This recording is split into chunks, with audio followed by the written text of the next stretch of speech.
So my first truth explained out, man, I live in my car.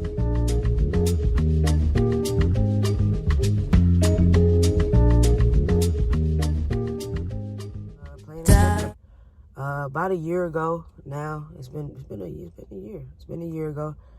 I was living in the town that I graduated college from. Very, very small town. Everybody knows everybody. Everybody's in everybody's business. There isn't much to do but to beef, if that makes sense. Sorry, cars. Yeah. But yeah, so I'm living in this hometown. I'm working bullshit jobs. I just graduated with my nursing degree. I'm working at gas stations and Zaxby's and shit like that because I was struggling to pass my boards. Yeah, got robbed. Shout out to the two niggas that held automatic weapons in my face. Shout out to y'all. I know exactly who you are. Appreciate you for that experience. Yeah, got robbed, working overnight at Circle K. Was living in someone's dorm room. Somebody was hating on that fact. Started, I guess telling on me. And so it got to the point where they were trying to, put me in jail for being on campus. They called it trespassing. So I really just needed to make a move, any move, some kind of move that would put me in a better situation than what I was in at the time. You know what I mean? And honestly, I had 3 options. I'm not gonna lie to you. I had 3 options. Go home, which, if you know about Albany, Georgia, speaking of Albany, Georgia, man, shout out to Nine, man. Nine Clothing, bro. Y'all go get it. If you from the Benny, this where it's at, bro. If you from, I just bought another hat. If you from the Benny, this is where it's at, bro. Check it out. Link in the bio to her Instagram. What's up? Aisha was popping, baby. But anyway, first option was to go home. If you know, like I know, and if you from, where I'm from, once you leave, you don't come back. Or you have a tendency to get stuck there. So there was no way that I was going to go backwards and box myself in and, live with my mother, who was very, very controlling. Love my mother, but was very controlling. Likes things the way she likes them. And if it's not that way, she's going to let you know about it every single day of your life until you do something that she likes. Okay? Not for me. All right? It's not for me. Second option was to move into my girlfriend at the time, her aunt's house with her. She was about to graduate college. So she was like, hey, we can go here. You know what I'm saying? You can go ahead, meet me. I'll come. You know what I mean? And, we can stay with her for a little bit. I'll find a job. You find a job. We can get an apartment. Hey, whoop de whoop. Whatever. I don't necessarily know, you know what I mean, why. I mean, I know why now. I know why the no to that was good for me. Now I know why. In the moment, I didn't know why I didn't like that option. You know what I mean? I didn't know why. I just knew that wasn't what I wanted to do. It didn't look like something that I wanted to do. And it may be the fact that she had been dishonest with me. It may have been the fact that I really couldn't see a future because I knew she didn't see a future. I don't know. It could have been a multitude of things, but I know that my intuition kicked in and I was just like, no, I can't do that. I'm not going to do that either. Okay? Hence my third option. Went to college with a guy. Not gonna put no names out there, man, because the point of this is not to shame anybody. The point of this is to speak my truth, put my shit out here so that I'll feel better about it. You know what I mean? So it can help me heal. At this point, I've held on to shit, and I have, you know what I'm saying? I have dealt with a lot of shit. I deal with a lot of people's shit. I deal with a lot of people treating me any kind of way because that's, you know what I'm saying? That's my personality. I'm a turn the cheek kind of nigga, but at this point, it's about my growth and my healing. So that is what this is about. So whoever's watching this, if you're the person I'm talking about, you're watching this, take it for what it is. Take it for a grain of salt. You want to drop your own YouTube video, do so. But I'm speaking my truth at this point, is what it is. So anyway, third option. I knew this guy from college. We were very, very good friends. We were part of a friend group of friends. And then we ended up being pretty good friends. And my girlfriend at the time was also in this friend group, a different girlfriend than the one that I was just talking about. He, for whatever reason, I'm not really even sure, the the full picture, and nobody's ever really going to tell you the full truth. But for whatever reason, he did not stay on top of his schoolwork. He did not, you know what I'm saying, follow through with his commitments. So he was not able to stay at school with us. It's something that I never judged him for. I still don't judge him to this day. It's not for everybody. You really have to be committed to that school shit. Like, that has to be your job. You know what I'm saying? And if you don't see that being something that you can utilize, don't jump into it, because you're jumping into debt. You feel me? You're jumping into stress. You're jumping into hits on your self-confidence. Don't jump into something like that if you're not truly and really, really ready and committed to do that. Just my spiel on that. So he had to leave. He ended up going to Minnesota. Don't know how. That's not my story. Just he ended up in Minnesota. And really from the moment that he left to the moment that, from the moment he left to when he got to Minnesota, we were talking about me coming up there when I finished school. I was like, bro, I'm not dropping everything to come to Minnesota. It's not a thing. I need to finish school. I started this, so I'm going to finish it. I need to finish school first. Once I finish school, we can talk about whatever you want to talk about. So while all this is going on, while I'm living in the dorm rooms and shit, I had just graduated and shit like that. So I hit him up because I'm like, okay, this is the moment that I have been waiting on. I've graduated. I'm not doing shit here. I ended up going to jail, fucking around with the wrong people, you know what I'm saying, off some weed that wasn't even mine. A whole bunch of like just cataclysmic and bullshit happening in this little ass city. So we started talking. I started looking for jobs a couple weeks before I'm supposed to leave. I'm actually still working at this time too. So I purchased my plane ticket. I'm setting things in stone. All right, I purchased my plane ticket. I'm saving the little money that I do have to save. You know what I mean? Like all of these things. Okay. All these things. We were supposed to get a place before I got out there. I was supposed to have a job, which I did secure a job before I got out there. We were supposed to, pay all the money, get in an apartment, because his lease was ending wherever he was at too. So it worked out kind of, sort of, right? And that was supposed to be the move. We were supposed to move in. By the time I got there, I was just supposed to smoothly transition, and everything was supposed to be lovely. Needless to say, that's not what happened. And honestly, it's error on both of our parts.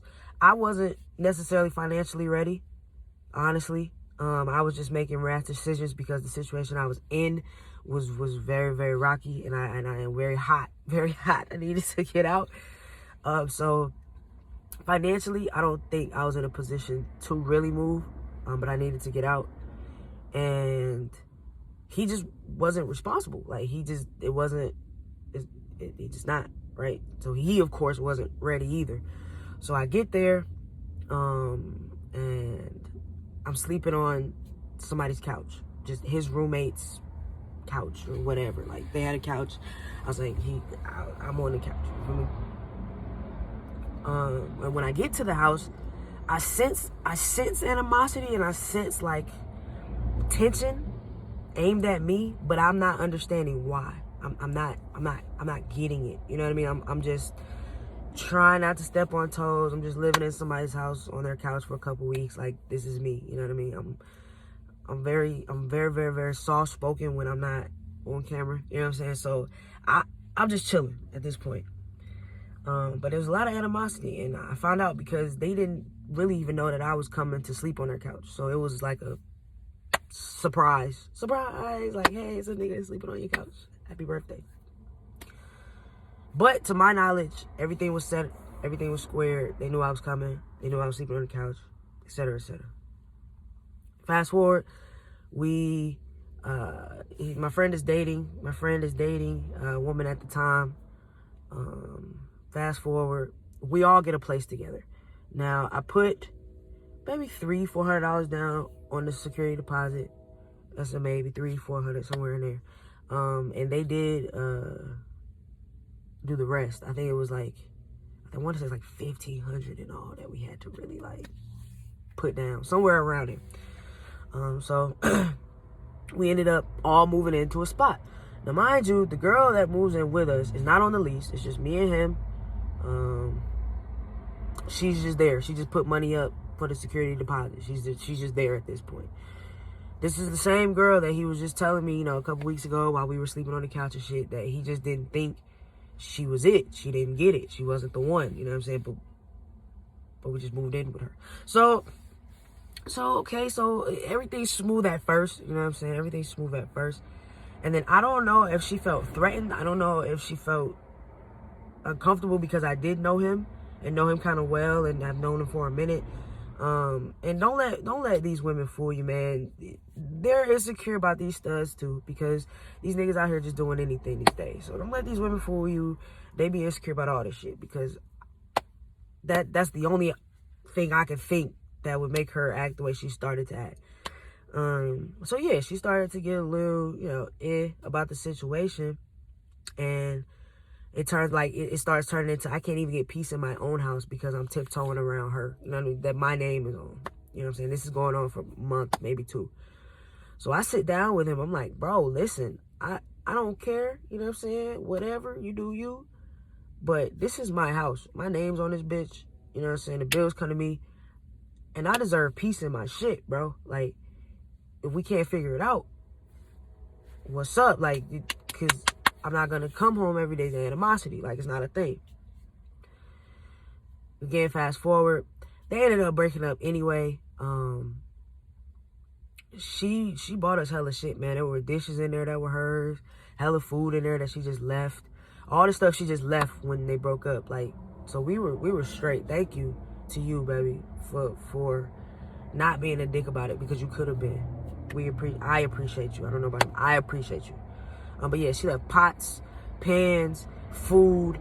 She even left the security deposit. I'm not even sure if he gave her half of that back. Like, I can't even be sure. And, like, I can't be sure. But she left everything. She just left. Was like, all right, fuck it. Cool, I'm out.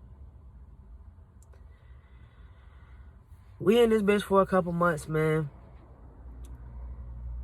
Bro's having a problem, you know what I'm saying, paying his bills. I'm getting up every morning at 5 o'clock, traveling an hour and a half in the snow. This is not an exaggeration. I will put a fucking clip up.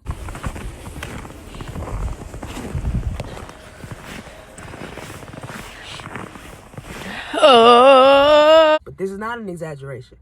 I'm getting up at 5 every morning to ride the bus, because I didn't have a car at the time, to ride the bus an hour and a half to my job, which was 30 minutes away, to work, then hop back on the bus after work in the snow for another hour and a half to travel back to the crib. So I'm traveling 3 hours a day to go to work, like, to get this check. You feel me? 3 hours a day on a bus to go get the check. All right? Guys having a problem paying his bills. Information that I didn't know, but I now know. He was having so many problems to the point where 1 month he didn't pay at all, and they took our rent out of our security deposit. They took his rent out of our security deposit because he just didn't pay. Now, the whole time you're having these issues paying your rent, I live with you, so I see you. I see different than people that are on the outside looking in, that you can kind of manipulate and tell them a story and they'll feel sorry for you. I see differently. So I see you coming in the house with all type of takeout containers. I see you with a new bit every other day, and y'all buying weed and doing this, that, and the third. I see you, you know what I'm saying? I see you going out doing this, that, and the third, and X, Y, and Z. I see you buying this, that, and the third, and bringing it in the crib like nothing's going on, like we don't have bills to pay. I see these things. You know what I'm saying? I'm seeing these things. So in my mind, it's like, I'm over here traveling 3 hours a day to try to make this shit shake. You know what I'm saying? And you're out here just doing whatever. Just doing anything. So that's going on. So I let him know. I'm like, bro, listen, I can't deal with somebody who's not, like, gonna be responsible. Like, you gotta get it together or I'm out. This is one of probably about 4 or 5 conversations that I had with him like that. Like, bro, if you don't get it together, I gotta leave you. Like, I have to, because and I told him even this from the jump. I said, bro, we gotta come in here with a new mindset, or I gotta bounce on you. Like, it's like that. I'm very honest. I'm gonna tell you like that. You feel me? So yeah, okay, yeah, I'm gonna do better. All right, cool. Another month or so go by, same thing. Yeah, I'm gonna do better. All right, cool. So at this point, I'm already, so I'm already like almost to the point of like, okay, nigga, what's wrong with you? You know what I'm saying? So if you didn't know or haven't heard, I am an event planner. I do host and throw events, college events, parties, all type of stuff for me. And so I was launching something that I really wanted to do in Minnesota, Minnesota Mansion Mayhem. But yeah, he happened to be a DJ. He happened to be a DJ. So I invited him into our homecoming, which was amazing. I'll put some footage up of that too.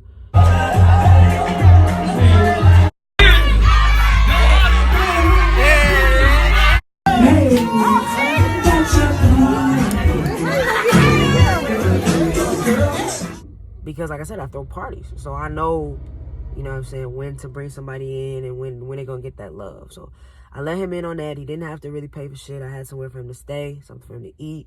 You know what I'm saying? Everything. He even got paid a little bit to do it.